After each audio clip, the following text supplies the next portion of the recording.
Assalamualaikum warahmatullahi wabarakatuh. Kami dari kelompok 6 akan membahas materi mengenai idealisme dan realisme. Dengan saya Regina Yuliana Dewi dan dua rekan saya Intan Siti Nurmala dan Muhammad Ridwan. Baik, langsung saja kita ke pembahasan materinya. Pembahasan pertama mengenai pengertian idealisme dan realisme. Istilah idealisme diambil dari kata idea, yaitu sesuatu yang hadir dalam jiwa. Idealisme adalah suatu aliran yang mengajarkan bahwa hakikat dunia fisik hanya dapat dialami dalam kaitannya dengan jiwa dan roh. Pandangan ini telah dimiliki oleh Plato dan pada filsafat modern dipelopori oleh J.E. Fichte, Schelling, dan Hegel. Selanjutnya mengenai pengertian realisme. Apa yang dikatakan Plato sebagai dunia bayangan yang samar-samar, bagi Aristoteles merupakan dunia yang betul-betul nyata. Penjelas filsafat realisme yang sederhana menyatakan dengan tegas bahwa dunia yang kita huni, yang kita alami dengan segenap panca indera kita ini bukanlah merupakan duplikat dari realitas yang samar-samar dan bukanlah bayangan saja, akan tetapi betul-betul dunia nyata. Selanjutnya mengenai latar belakang munculnya idealisme dan realisme. Idealisme dan realisme berbicara mengenai filsafat. Tidak bisa dilepaskan dari para pencetusnya filsuf yang sangat kita kenal dan dialah sebagai embahnya filsuf, yaitu Socrates. Ia hidup pada abad ke-6 sebelum Masehi. Socrates menyebarkan pandangannya lewat lisan. Dimanapun ia bertemu dengan orang-orang pada saat itu, ia mengajaknya ngobrol ringan, hingga pada pembicaraan yang berunsur ilmu pengetahuan. Oleh karena itu, penyebarannya yang terbuka itulah penguasa di wilayahnya tersebut marah, karena Socrates dianggap sebagai orang yang membawa ajaran baru yang bertentangan dengan dewa dan undang-undang penguasa saat itu. Akhirnya, Socrates dibunuh oleh penguasanya dengan cara dipaksa meminum racun. Sebagai penerusnya, kita kenal dengan nama filsuf yang tidak kalah pentingnya dalam dunia perfilsafatan, yaitu Plato. Plato hidup sekitar abad ke-5 sebelum Masehi. Ketika Socrates masih hidup, satu-satunya murid yang paling setia adalah Plato, yang kemudian menulis pemikiran-pemikiran sang gurunya, Socrates itu. Karena Socrates sendiri tidak pernah menuliskan pandangannya sendiri. Setelah Plato meninggal, maka filsafat dikembangkan oleh muridnya, yaitu Aristoteles. Namun, aliran filsafat sang guru berbeda dengan muridnya. Aristoteles beranggapan bahwa alam dan semesta ini adalah nyata, tidak bayang-bayang dari sesuatu yang nyata. Anggapan inilah kemudian melahirkan aliran realisme. Jadi, aliran realisme adalah hak paten dari Aristoteles. Selanjutnya mengenai pemikiran tokoh filsuf penggagas idealisme dan realisme. Yang pertama, pemikiran idealisme. Menurut Plato, dunia dibagi dalam dua bagian, yaitu yang pertama, dunia persepsi, dunia penglihatan, suara, dan benda-benda individual. Dunia seperti itu, yakni yang konkret, temporal, dan merusak, bukanlah dunia yang sesungguhnya, melainkan dunia penampakannya saja. Yang kedua, terdapat alam di atas alam benda, yaitu alam konsep, idea, universal, atau esensi yang abadi. Lalu menurut filsuf J.E. Fichte adalah filosof Jerman, secara sederhana, dialektika Fichte itu dapat diterangkan sebagai berikut. Ada manusia memandang objek benda-benda dengan inderanya. Dalam penginderaan objek tersebut, manusia berusaha mengetahui yang dihadapinya. Kemudian menurut W.F. Hawking, seorang idealis mengatakan bahwa kata-kata idealisme adalah lebih tepat daripada idealisme. Dengan ringkas mengatakan bahwa realitas terdiri atas ide-ide, pikiran-pikiran, akal atau mind, atau jiwa selves, dan bukan benda material dan kekuatan. Yang selanjutnya yaitu menurut Hegel tahun 1770 sampai dengan 1031 Masehi. Yang menjadi aksioma Hegel yaitu apa yang masuk akal atau rasional itu sungguh real dan masuk akal. Yang selanjutnya menurut George Berkeley yaitu tahun 1685 sampai dengan 1753. Ia merupakan filosof dari Irlandia.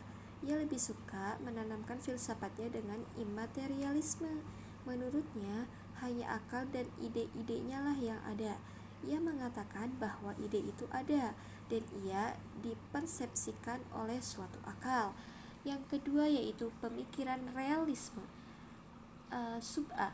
Aristoteles beranggapan bahwa alam dan semesta ini adalah nyata, tidak bayang-bayang dari sesuatu yang nyata.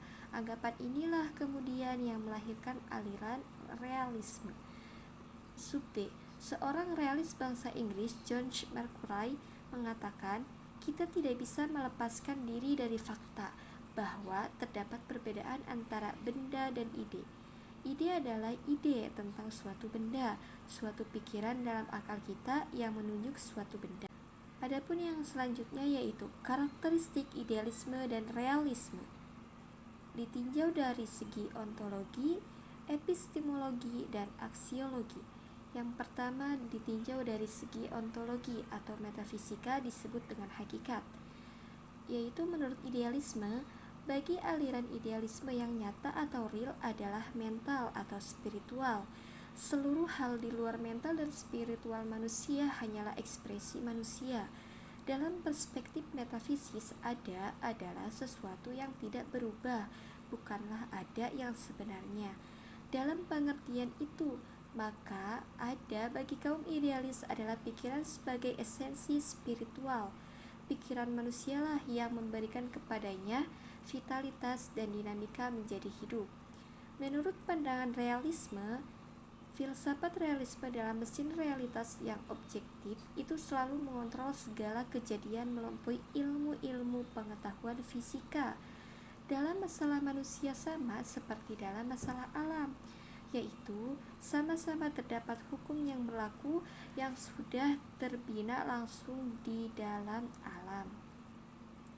Adapun yang kedua yaitu epistemologi atau sumber pengetahuan. Menurut pemikiran idealisme, epistemologi idealisme adalah pengetahuan yang benar-benar diperoleh melalui intuisi dan pengingatan mulai berpikir. Kebenaran hanya mungkin dapat dicapai oleh beberapa orang yang mempunyai akal pikiran yang cemerlang. Sebagian besar manusia hanya sampai pada tingkat berpendapat. Menurut realisme, pengetahuan adalah salinan objektif atau menurut kenyataan, dan apa yang ada dalam alam sesungguhnya fakta atau hakikat. Adapun yang ketiga yaitu aksiologi atau kegunaan. Menurut paham idealisme, dalam praktis pendidikan menurut aliran idealisme, makna titik beratnya adalah pada tataran ontologi, yaitu di mana peserta didik perlu ditanamkan konsep bahwa mereka makhluk spiritual dan rasional, sehingga pendidikan ini akan lebih menekankan konsep, gagasan, bagiannya keakademisan daripada hal-hal lain. Adapun menurut realisme, dalam aksiologi realisme, tingkah laku manusia diatur oleh hukum-hukum alam yang diperoleh melalui ilmu, dan pada taraf yang lebih rendah diatur oleh kebiasaan-kebiasaan atau adat istiadat yang telah teruji dalam kehidupan. Implikasi filsafat pendidikan idealisme diantaranya: yang pertama, tujuan untuk membentuk karakter, mengembangkan bakat atau kemampuan dasar serta kebaikan sosial. Kemudian kurikulum, pendidikan liberal untuk pengembangan kemampuan dan pendidikan praktis untuk memperoleh pekerjaan. Yang ketiga, metode, diutamakan metode dialektika, tetapi pada metode lain yang efektif dapat dimanfaatkan. Yang keempat, peserta didik bebas untuk mengembangkan kepribadian dan kemampuan dasarnya atau bakatnya. Dan yang kelima, pendidik bertanggung jawab dalam menciptakan lingkungan pendidik melalui kerjasama dengan alam. Implikasi filsafat pendidikan realisme. Implikasi pendidikan realisme diantaranya: yang pertama, tujuan, penyesuaian hidup dan tanggung jawab sosial. Yang kedua, kurikulum, Komprehensif mencakup semua pengetahuan yang berguna, berisikan pengetahuan umum dan pengetahuan praktis. Yang ketiga, metode. Belajar tergantung pada pengalaman, baik langsung atau tidak langsung. Metode penyampaian harus logis dan psikologis. Metode conditioning atau stimula respon merupakan metode utama bagi realisme sebagai pengikut behaviorisme. Yang keempat, peran peserta didik adalah menguasai pengetahuan yang handal, dapat dipercaya dalam hal disiplin. Peraturan yang baik adalah esensial dalam belajar, disiplin mental dan moral dibutuhkan untuk memperoleh hasil yang baik. Dan yang kelima, peran pendidik adalah menguasai pengetahuan, terampil dalam pendidik, teknik mengajar, dan dengan keras menuntut prestasi peserta didik. Kesimpulan, aliran filsafat idealisme dalam pendidikan menekankan pada upaya pengembangan bakat dan kemampuan peserta didik sebagai aktualisasi potensi yang dimilikinya. Untuk mencapainya diperlukan pendidikan yang berorientasi pada pengenalan potensi dengan memadukan kurikulum pendidikan umum dan praktis.